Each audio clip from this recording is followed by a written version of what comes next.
Magandang umaga mga kazens, nagpapasalamat po kami sa inyo walang sawang pagsuporta. At gusto po namin batiin ang ating community spotlight sa nakaraang linggo, na sila Witty Mom, Kamupats TV, Lazy Marbs, Hannah Rain, at Samuel Lancanan. At sa lahat ng ating idol nagpatuloy na sumusuporta sa ating channel. Maraming salamat po.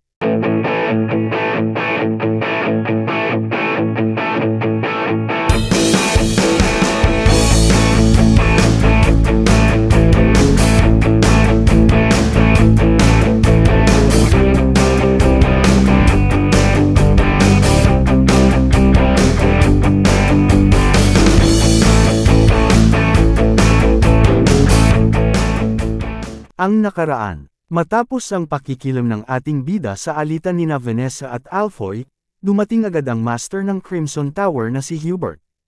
Hindi inaasahan ng ating bida na dumanas din pala si Vanessa ng matinding paghihirap, sa kabila ng pagiging kilalang, pulang bangungot, sa kanyang nakaraang buhay. Samantala, agad namang naniwala si Hubert sa mga drama ni Alfoy. Hindi niya naitago ang kanyang inis at binalak ng umatake, ngunit maagap na nagpakilala ang ating bida at mahinahong ipinaliwanag na sila'y naroon upang makipagkalakalan gamit ang kanilang dalang mga runestone. Sa kanilang paglabas, tumambad sa lahat ang napakaraming makinang at dekalidad na runestone. Maging ang mga matatandang tagapangasiwa ng Crimson Tower ay hindi makapaniwala sa kanilang nasaksihan. Hindi maitago ni Hubert ang kanyang kasiyahan, ngunit kasabay nito ay agad siyang nakaisip ng panlilinlang, kasama ang mga elder, upang subukang lamangan ang ating bida sa negosasyon. Isang bagay na hindi ikinatuwa ng mga mercenaryo. Gayunpaman, tila batid na ni Ghislaine ang lahat ng ito. Buo ang kanyang paninindigan nang sabihin niyang aalis sila kung walang interes ang Crimson Tower na bilhin ang kanilang runestone sa tamang halaga. Idinagdag pa niya na isang karwahe lamang ang kanilang ipagbibili rito, na agad namang ikinataranta ni Hubert, lalo na nang marinig niyang ibebenta ng ating bida ang natitira sa Flame Magic Tower. Sa puntong iyon, hindi na nakapagpigil si Hubert at inaya si Ghislaine sa loob ng Crimson Tower upang pag-usapan ito ng masinsinan kasama ang mga elder. Ngunit sa halip na matakot, kalmadong inilantad ng ating bida ang kanyang nalalaman, na ang Crimson Tower ay pangalawa lamang sa pinakamalakas sa buong hilagang rehiyon. Ang pahayag na ito ay lalong nagpagalit kay Hubert, kaya't agad niyang iniba ang usapan at dumiretso sa paksa ng kalakalan. Walang pag-aalinlangan, inilahad ng ating bida ang kanyang kondisyon, dobleng halaga ng presyo sa pamilihan. Ayon pa sa kanya, kayang bayaran ng Flame Magic Tower ang dobleng presyo o higit pa, na siyang lalong ikinagalit ni Hubert. Bagaman napilitan siyang pumayag sa hinihinging presyo, hindi pa roon nagtapos ang ating bida. Mahinahon ngunit matatag niyang ipinaalala na isang karwahe lamang ang kanilang ipagbibili. Dahil dito, tuluyan ng nap-icon si Hubert at galit na nagbabala na hindi siya nakikipagbiruan. Ngunit sa halip na patulan ito, kalmado lamang si Ghislaine, nagpasalamat, at nagpaalam upang umalis. Sa huli, dahil wala nang ibang pagpipilian, napilitan si Hubert na pigilan ang ating bida. Sa matinding panggigigil, napabuntong hininga siya bago tuluyang pumayag na bilhin ang mga runestone sa presyong triple ng umiiral sa merkado. Muling bumalik sa pagkakaupo ang ating bida, habang si Hubert naman ay agad tumayo upang kunin ang halagang kinakailangan para sa kanilang kasunduan. Hindi niya inasahan na siya mismo ang malalaro ng ating bida. Halos mawalan siya ng lakas sa matinding pagkainis. Kung hindi lang dahil sa kanilang kakulangan sa runestone, matagal na niyang sinunog ang ating bida, kahit pa sa kanyang isipan lamang. Ngunit bago pa siya makalabas, muling nagsalita ang ating bida. Sandali, hindi pa ako tapos sa aking mga kondisyon, malamig at seryosong wika nito. Nag-init ang ulo ni Hubert. Muli siyang napasigaw sa inis. Ano na naman ang gusto mo? Sa isang kalmadong tinig, ngunit may halong matigas na paninindigan, nagwika ang ating bida. Ibigay mo sa akin si Vanessa. Ang pagpapatuloy. Sa hangarin ng ating bida na makuha si Vanessa mula sa panig ng Crimson Tower, isang nakakabinging katahimikan ang bumalot sa buong silid. Halos hindi makagalaw ang lahat, maging ang mga elder na madalas magreklamo ay natahimik at nakatitig lamang sa kanya. Tanging marahang paghinga lamang ang maririnig. Gayunpaman, binasag ito ni Hubert. Hindi siya makapaniwala sa narinig at tila nag-aalinlangan sa hiling ng ating bida. Sa kanyang pagdududa, napatanong siya, si Vanessa. Siya ba ang tinutukoy mo? Habang bumibigkas ng mga salitang ito, ramdam ang pag-aalalang bumalot sa kanya, at butil-butil ang pawis na tumulo sa kanyang sentido at pisngi. Lumingon ang ating bida at tumingin ng diretso kay Hubert. Sa malamig ngunit matatag na tinig, walang pag-aalinlangan at may paggalang niyang sinabi, oo. Habang naghihintay ng kasagutan ng ating bida, isang matandang alaala ang muling sumagi sa kanyang isipan. Sa harap niya, animoy bumabalik ang isang eksena, isang malaking espada ang nakapatong sa nagliliyab na apoy, habang sa ibabaw nito ay nakasalansan ang mga piraso ng karne, unti-unting naluluto sa init. Ang amoy ng usok at natutustang taba ay tila ramdam niya pa rin, para bang naroon siyang muli sa sandaling iyon. Makikita ang matandang Ghislaine na nakaupo, mistulang nagbabalik tanaw sa kanyang nakaraang buhay. Hawak niya ang isang tasa, habang sa tabi niya ay nakaupo ang isang lalaki na nakasuot ng makapal na baluti. Ang mga kamay nito ay may anyong kahawig ng kay Captain Hook, at tila abala ito sa pagmamasid sa karne na iniihaw sa ibabaw ng apoy. Napansin ni Ghislaine na unti-unting nasusunog ang karne, kaya agad niyang kinuha ang atensyon ng lalaki. Nasusunog na ang karne, paalala niya. Agad namang kumilos ang lalaki, itinapat ang kanyang hook sa karne upang maisaayos ito bago tuluyang matesta. Habang maingat na isinasalansan ang mga karne, saglit siyang tumingin sa ating bida, nakakunot ang noo at halatang naiinis. Sa bahagyang paangal na tinig, sinabi niya, Og, bakit hindi mo nalang gawin ito mismo? Pinapagawa mo pa sa lalaking isang kamay lang, ano ba naman yan, pang-aasar nito? Nagtanong naman ang ating bida kung may sinasabi ba ito habang nakataas ang kamao, pinapakita ito sa lalaki. Naningkit naman ang mga mata nito at bahagyang ngumiti sa paninindek ng ating bida, at sinabi, wala. Makikita sa kanyang mukha ang kaba, tila ito'y epekto ng paninindek ng ating bida. Sa maliwalas na mukha nito, agad tinignan niya ang ating bida nang may ngiti sa mga mata. Sa magalang na tono, nagsalita ito, Kapitan Ghislaine, kilala mo ba ang pulang bangungot na si Vanessa? Tila natigilan ang ating bida at lumingon ito ng seryoso sa lalaki. Inulit niya ang tanong, ano ang pulang bangungot? Mababakas sa mukha ng ating bida ang malalim na katanungan. Walang pag-aalinlangan, tumugon ang lalaki. Nakuha ko ito habang nangangalap ng kamakailang impormasyon. Medyo interesante. Pagkatapos, nagdagdag siya ng isang tanong, alam mo ba yung salamangkero na nagsunog sa hilagang bahagi ng Luthania? Dagdag pa nito na ang babaeng iyon, na nakatungtong sa ikapitong bilog, ang ikapitong bilog na ranggo, pag-uulit ng lalaki. Habang ipinapakita ang imahe ni Vanessa, makikita itong napapalibutan ng naglalagablab na apoy. Ang mga mata nito ay kumikislap ng kahel, at gumuguhit ng liwanag na parang apoy, na nag-iiwan ng bakas. Isang nakakakilabot na katauhan ni Vanessa mula sa nakaraan ng ating bida. Tila walang interes ang ating bida sa sinasabi ng kausap. Inangat niya ang baso, dahan daw ang uminom, saka malamig na nagwika. Ikapitong bilog at ang pulang bangungot. Mukhang marangya, saglit siyang tumigil, bago muling nagtanong. Pero ano naman ang tungkol sa kanya? Bahagyang natawa ang lalaki, saka iniikot ang hawak niyang hook. Habang may pangungot siyang sumagot, may balita na tuluyan na siyang nasaroon ng bait. Isang mapanuksong ngiti ang gumuhit sa kanyang labi bago niya itinuloy. Isa siyang salamangkero, pero sa halip na pag-aralan ang mga bilog, mas pinili niyang pag-aralan ang pagkultibo ng mana. Mabilis namang nagbalik ng tanong ang ating bida, halatang may bahagyang pagtataka sa boses nito. Bakit naman papalampasan ng isang salamangkero ang mga bilog para lang pag-aralan ang pagkultibo ng mana? Ngumisi ang lalaki, halatang naaaliw sa usapan, saka walang pakialam na nagwika. Baliw na ang babaeng iyon. Napatingin ng seryoso ang ating bida, habang ang lalaki naman ay bahagyang napayuko, nakatutok ang tingin sa nagliliyab na apoy. Saglit siyang natahimik bago tuluyang nagsalita. Kahit saan siya magpunta, sinusunog at pinapatay niya ang lahat. Dahil doon, nalulugi ang mga Panginoon. Sandaling naghintay ang lalaki, tila sinusukat ang reaksyon ng ating bida, bago niya idinugtong sa mabigat na tinig. Ang kahilingan para sa kanyang paglipol na dumating kamakailan, ay upang tuluyan siyang tapusin. Saglit na natahimik ang ating bida, tila iniisa-isa sa kanyang isipan ang mga sinabi ng kanyang tauhan. Isang malalim na pag-iisip ang lumukob sa kanya bago siya muling nagsalita. Sa pagkakataong ito, ramdam ang bigat at seryosong tono sa kanyang tinig. Isang salamangkero na umabot sa ikapitong bilog sa pamamagitan ng pagkultibo ng mana imbes na tradisyonal na mahika. Nagulat ang kanyang mercenaryo sa kanyang mga salita, agad na napatingin ng seryoso, tila sabik na marinig ang susunod niyang sasabihin.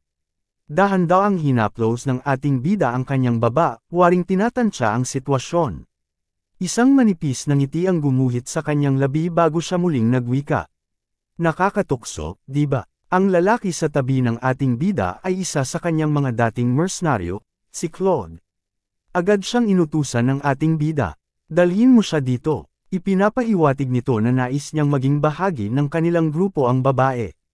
Napabalikwas si Claude, kitang-kita ang pagkabigla sa kanyang mukha. Hindi niya inaasahan ang ganitong desisyon mula sa kanyang kapitan, at nagulat siya sa mga salitang ipinahayag. Bumalik sa kasalukuyan ang ating bida, nakapikit ang mga mata, ngunit sa kabila ng dilim ay naroon pa rin ang mga alaala ng nakaraan, mga mapait na guni-guni na patuloy na bumabagabag sa kanyang isipan. Sa kanyang isipan, muling umalangaw-ngaw ang mga plano na hindi kailanman natupad. Sa huli hindi kinaya ni Vanessa na kontrolin ang kanyang mahika, sambit niya sa sarili, ang tinig na puno ng bigat. At sa huli, nang makita namin siya, wala na siyang buhay.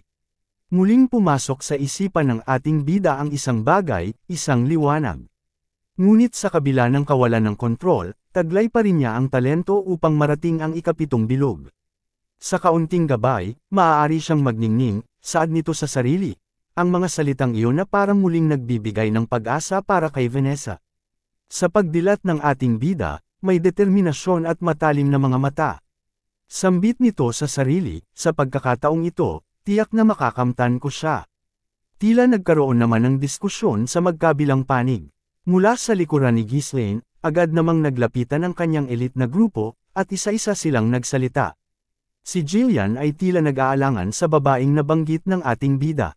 Hinimas nito ang kanyang baba at nagwika ng mahina, yung babae ba na nakita mo kanina?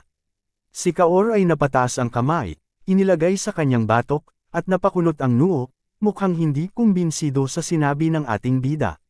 Wika nito, mukhang hindi naman ganun kalakas. Ang ulo naman ni Belinda ay inilapit sa ating bida at bahagyang bamulong, kung may plano kang kunin ang sinuman, sabihin mo na. Lang sa akin muna, pre. Pumikit lang ang ating bida at walang reaksyon sa kanilang mga turan. Habang si Hubert ay agad naman na lumapit sa mga matatandang mahikiro, at sa kanyang paglapit, nagsalita ang matandang may pulang sombrero at sinabi, tama ito, perpekto nga. Wala namang silbi kundi pabigat siya. Bakit hindi na lang siya ibigay? Sumingit naman ang matandang nasa tabi nito na may dilaw na sombrero at sinabi, ang pag-aalaga sa kanya hanggang ngayon ay sapat na para tumano ng utang na loob sa ating ugnayan kay Renato. Tama di ba?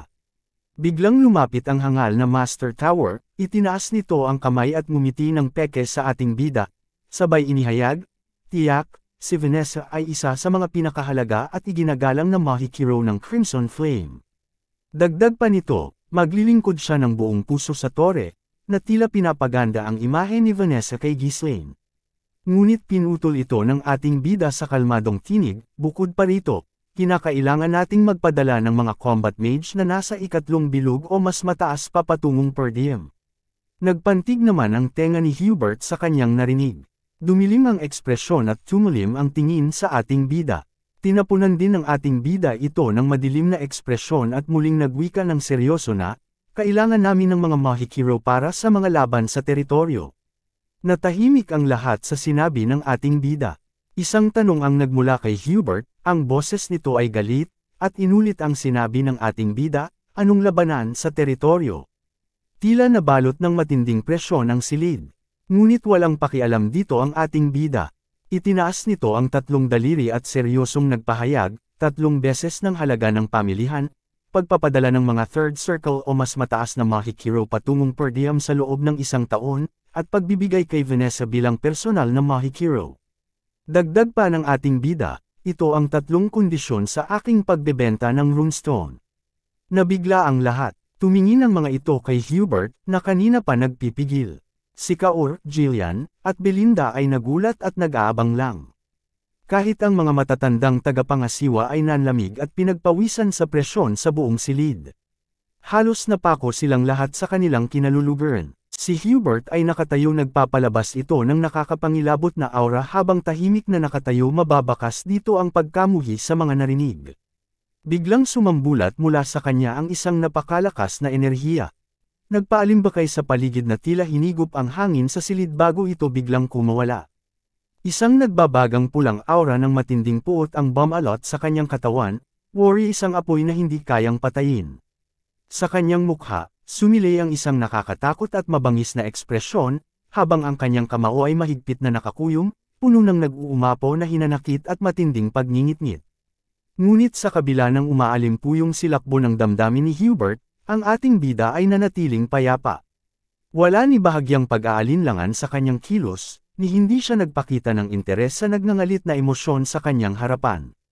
Sa tindi ng puwersa, ang hangin ay rumagasa sa buong paligid at tumungo sa bintana, dahilan upang magkalansag ang mga salamin nito sa malalakas na pagkalas at pagbagsak ng bubog.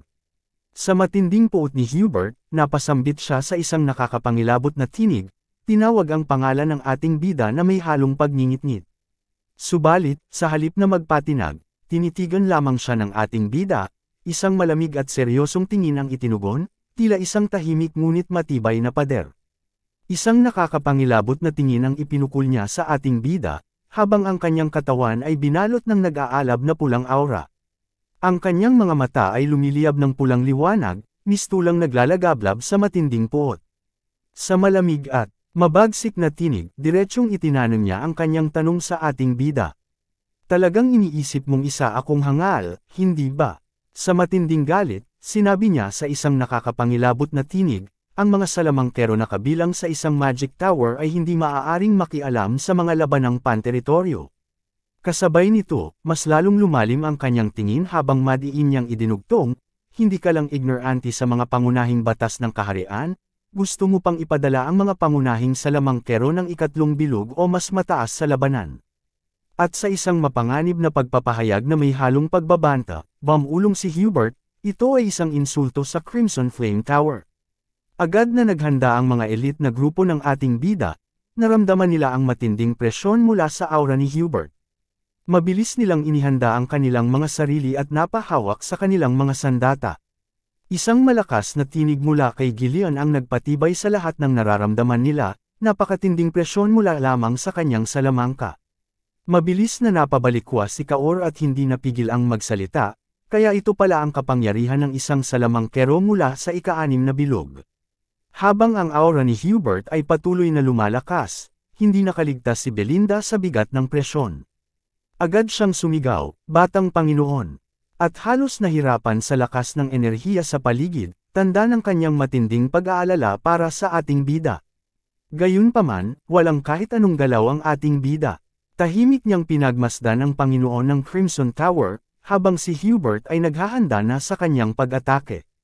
Ang matingkad na pulang aura ay unti-unting lumalapit at bumabalot sa buong katawan nito. Ilang saglit pa, isang napakatalim na tingin ang ibinigay ni Ghislaine. Ang kanyang mga mata ay kumislap, nagsasaad ng isang malinaw na babala, pagsisisihan mo ito. Natigilan si Hubert sa kanyang narinig, sinusubukang intindihin ang ibig sabihin ng ating bida. Maya-maya, yumuko si Ghislaine at diretsahang sinabi kay Hubert, "Nadiskubre namin ang isang napakalaking ugat ng runestone sa aming teritoryo." Dagdag pa ng ating bida, halos 12 beses ang dami nito kumpara sa dinala namin ngayon. Napahinto si Hubert sa kanyang paglapit, hindi makapaniwala sa narinig mula sa ating bida. Samantala, ang mga elder ay napanganga, gulat na gulat sa revelasyong iyon. Hindi sila makapaniwala sa narinig. Muling nagsalita ang ating bida, ramdam pa rin ang presyong pinapakawalan ni Hubert. Gayunpaman, kalmado nitong sinabi, at ang impormasyong ito ay kumakalat na sa buong hilaga. Ano ang ibig sabihin nito? Isang malinaw na pahiwatig para kay Hubert sa kasalukuyang sitwasyon. Sandaling natahimik si Hubert, tila pinag-iisipan ang narinig. Unti-unting hamupa ang kanyang galit bago ito biglang nagsalita ng may seryosong tinig, ibig sabihin, marami ang maghahangad sa ugat ng runestone. Agad naman siyang kumapit sa sandalan, dahan-daang tumayo, saka tumugon, mabilis mong naintindihan. Habang tumatayo ang ating bida, iniangat niya ang kanyang mga kamay habang ipinaliliwanag kay Hubert ang sitwasyon. Saad niya, hindi namin sinusubukang magsimula ng digmaan. Kailangan lang ng Peridam ang tulong ng Tore habang kami ay lumalakas. Dagdag pa niya, kung tutulungan mo kaming malampasan ang krisis na ito, ipinapangako kong eksklusibong ipapadala ang mga runestone sa Crimson Flame Tower. Tumugon naman si Hubert, ngunit hindi pa rin nawawala ang tensyon sa kanyang tinig. Saad niya, eksklusibong karapatan sa mga runestone. Kung mangyari iyon, dugtong pa niya. Ngunit bago pa siya makapagsalita, pinutol siya ng ating bida. Itinaas niya ang kanyang braso at inilahad ang kamay bilang tanda ng pakikipagkasundo. Oras na lang ang hinihintay bago malampasan ng Crimson Flame ang Scarlet Tower at muling maging nasa tuktok. Habang nakangiti ng may kumpiyansa, inaabangan ng ating bida ang tugon ni Hubert, hindi inaalis ang kanyang kamay bilang paanyaya sa isang kasunduan.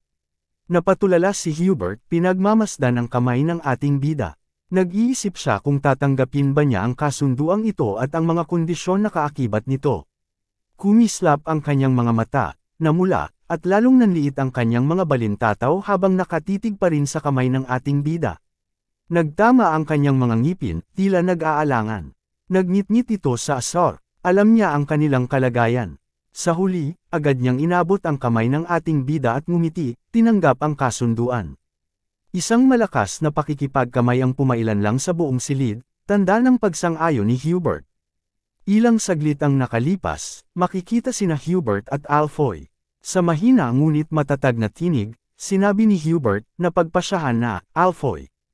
Kasabay nito, inilagay niya ang kanyang kamao sa dibdib, isang tanda ng pagtitiwala. Samantala, nanatiling hindi makapaniwala si Alfoy. Ramdam ang inis at pag-aalinlangan, mariin niyang kinuyam ang kanyang kamao. Hindi na niya napigilan ang sarili at diretsahang nagtanong sa kanyang master, Master. Ang dami namang ibang mga salamangkero, bakit ako? Saad niya nang may halong pagkadismaya. Tumugon naman si Hubert, hinawakan ang balikat nito tila pinapakalma, at nagpaliwanag ng may pang-uuto na huwag mo akong mamasamain. Ipinapadala kita, ang pinakadakilang talento sa kasaysayan ng Crimson Flame Tower, bilang punong opisyal para sa ating kinabukasan. Nagulat ito at nanlaki ang mga mata. Namula ang pisngi, tila kinikilig sa sinabi ng kanyang master, ang pinakadakilang talento sa kasaysayan. Tumugon naman si Hubert at wika niya, ang karanasang ito ay magiging malaking tulong kapag ikaw na ang magiging pinuno ng Tore. Dagdag pa niya, bantayang mabuti upang matiyak na hindi ipupuslit ng mga taga-probinsya ang mga batong mayroong rune sa ibang lugar. Sinundan pa niya ito ng babala, kung magkaroon man ng labanan para sa teritoryo, huwag kang lumaban, lumabas ka agad. Naiintindihan mo, at sa huli, mahigpit niyang sinabi, tiisin mo lang ito sa loob ng 1 taon. Isang matibay na pahayag ni Hubert sa kanyang alagad, isang matinding panghihimok. Sa loob lamang ng 1 taon, malalampasan ng ating Tore ang Scarlet at mababawi natin ang unang pwesto. Napatahimik ito saglit, tila ninanamnam ang magagandang pahayag ng kanyang master. Agad itong sumang-ayon at buong kumpiyansang sinabi, Opo, Master. May tiwala sa kanyang tinig, at isang matalim na ngiti ang gumuhit sa kanyang labi. Isang araw ang lumipas, isang ekspresyon ng pagkairita ang makikita sa mukha ni Alfoy. Mababakas sa kanyang mukha ang pagkainis sa kanyang nasisilayan. Pagdating niya, agad siyang binati ng ating bida ng maligayang pagdating sa per diem. Bumungad sa kanya ang mga mercenaryo sa likod ng ang ating bida, na tila hindi rin masaya sa kanyang pagdating. Nakakunot-noo ang mga ito at may seryosong ekspresyon sa kanilang mga mukha. Maririnig naman ang bulong-bulungan ng mga Mahikiro. Itinayo ang kastilyong ito sa isang medyo klasikong estilo, sambit ng isa. Hindi ito marangya, ngunit praktikal naman, wika ng isa, na may kasamang pagtingin sa paligid. Ang proporsyonal na pagkakaisa ang ginamit bilang pundasyon sa pagbuo ng istruktura at espasyo, paliwanag ng isa pa, habang tinitingnan ang kabuuan ng kastilyo.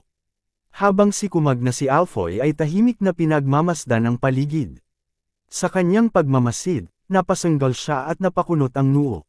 Bamulong siya sa sarili, isa lang itong liblib na basura. Pumunta lang ako dahil iniutos ito ng Panginoon. May yabang pa niyang bamulong, ako, ang tagapagmana ng tore, ipinatapon sa maruming ari-ariang ito. Agad na lumapit ang ating bida kay Alfoy. Nang makita siya, agad na nagpakilala ang hangal na mayabang, ako si Alfoy, isang third circle master at tagapagmana ng tore. Ako ang naatasang mamuno sa mga salamangkero sa pagkakataong ito. Tumugon ang ating bida sa mahinahong tinig, maraming kailangang gawin sa teritoryong ito. Dagdag pa niya, huwag kang maging kampante. Magtrabaho ka ng mabuti. Habang pinakikinggan ang kanyang mga salita, nag-init ang dugo ni Kumag. Nanginginig siya sa galit, mahigpit na nakakuyom ang mga kamao, at lihim na bamantong hininga. Sa kanyang isipan, naglalaro ang isang nag-aapoy na hinanakit. Iniisip ba ng hanggal na prompting ito na alipin niya ako? Bulong niya sa sarili, habang pilit pinipigil ang kanyang pagkamuhi. Sa kanyang isipan, isang matalim na pangako ang bumuo. Hintay ka lang. Kapag ako na ang naging pinuno ng tore, ikaw ang unang makakaranas ng aking galit. Lumingon-lingon ang ating bida, waring may hinahanap sa paligid.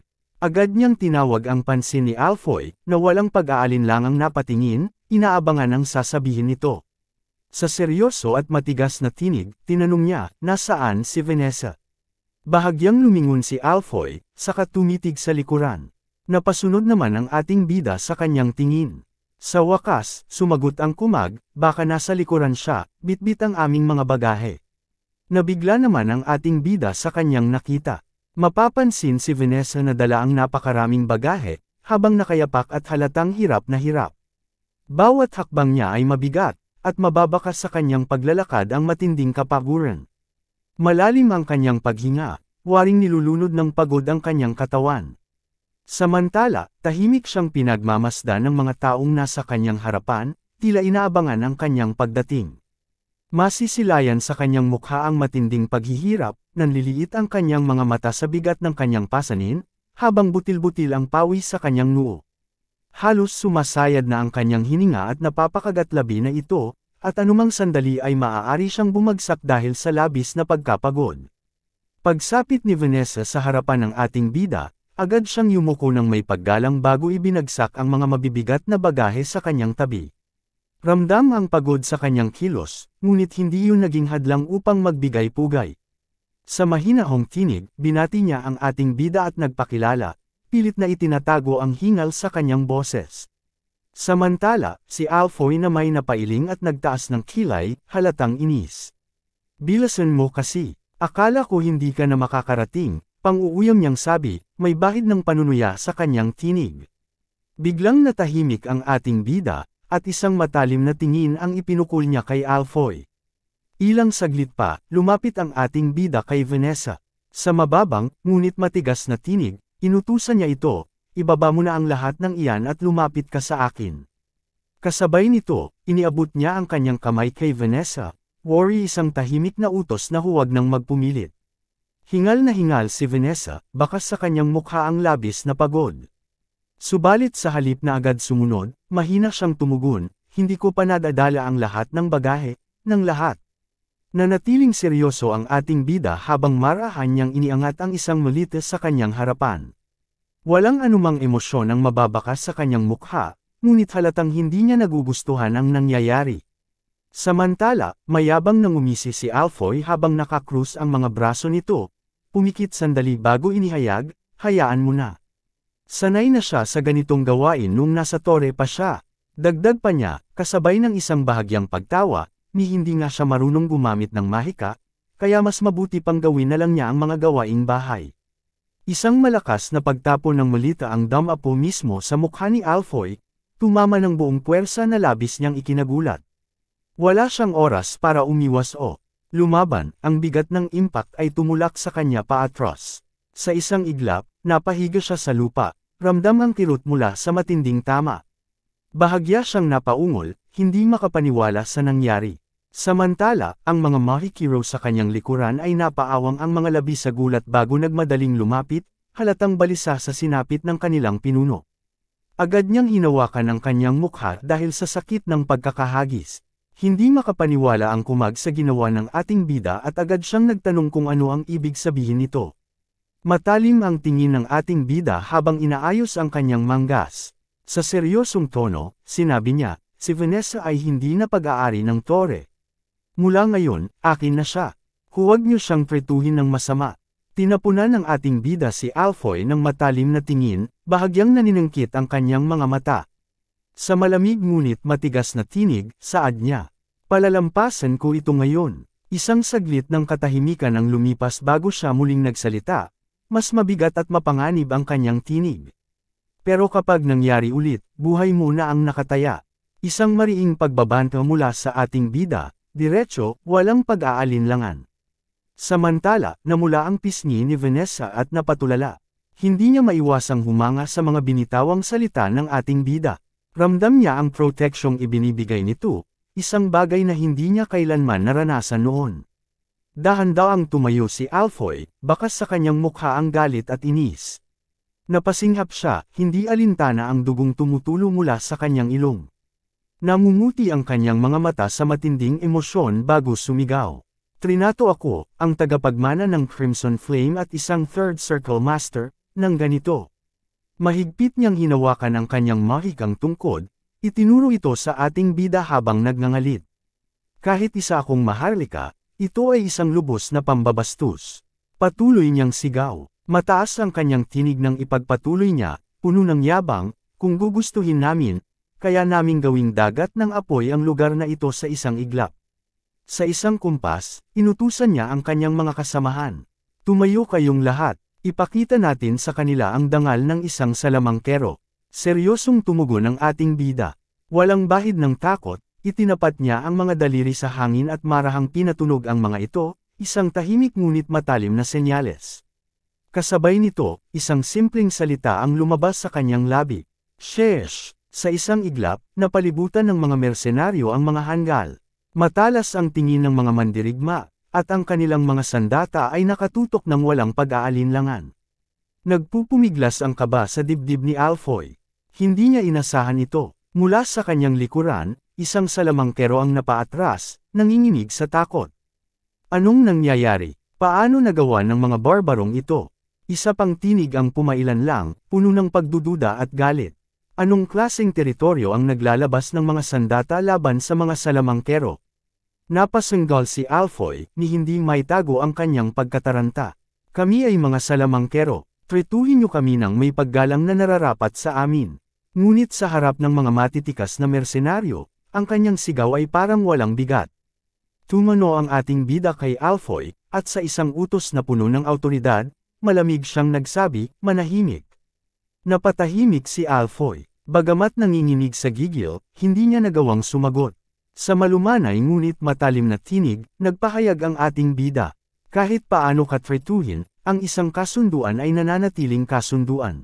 Nakuha ko ang karapatang utusan kayo ng malaya sa loob ng isang taon sa pamamagitan ng isang lehitimong kasunduan sa pinuno ng tore, at nasiguro ko rin ang eksklusibong supply ng mga runestone. Lumalim ang tingin niya kay Alfoy bago napatuloy, saad pa ng ating bida na, kung masira ang kasunduan dahil sa inyong mga aksyon, sa tingin nyo, kaninong panig kakampihan ng pinuno ng tore?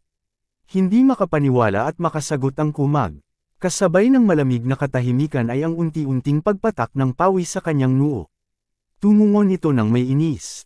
Ayon ay, bago pa niya maipagpatuloy ang kanyang sasabihin, pinutol ito ng ating bida sa kalmadong tinig. Ang papel nyo sa Perduum ay walang iba kundi maging reserbang pinagkukunan ng mana. Tumigil siya sandali, hinayaang lumubog ang kanyang sinabi bago muling nagsalita, mas matigas ang tinig. Kung gusto nyo ng mas maayos na pagtrato, manatili kayo sa papel na iyon. Mababakas ang pagkapuot sa mukha ni Alfoy, tila isang batang inasar at pinagtatawanan. Napakunot ang kanyang noo at mariing sumagot. Reserbang mana. Paano mo nagawang tawagin akong isang reserbang pinagkukunan ng mana? Ngunit hindi na siya sinagot ng ating bida. Sa halip, tumalikod ito at malamig na inutusan sina Kaor at Jillian. Siguraduhin ninyong matutunan nila ang kanilang lugar. Biglang natahimik si Alfoy at ang kanyang mga kasamahan, ramdam ang bigat ng sitwasyon. Ang kaba sa kanilang mga mata ay hindi nila maitanggi. Si Kaor, may mapanuksong ngiti sa labi, tila sabik sa paparating na hamon. Tumawa ito ng bahagya bago magsalita. Hey, maganda ang buhay ng ating mga iskolar sa tore, hindi ba? Samantalang si Jillian, may matalim at seryosong tingin, walang bahid ng awa sa kanyang ekspresyon.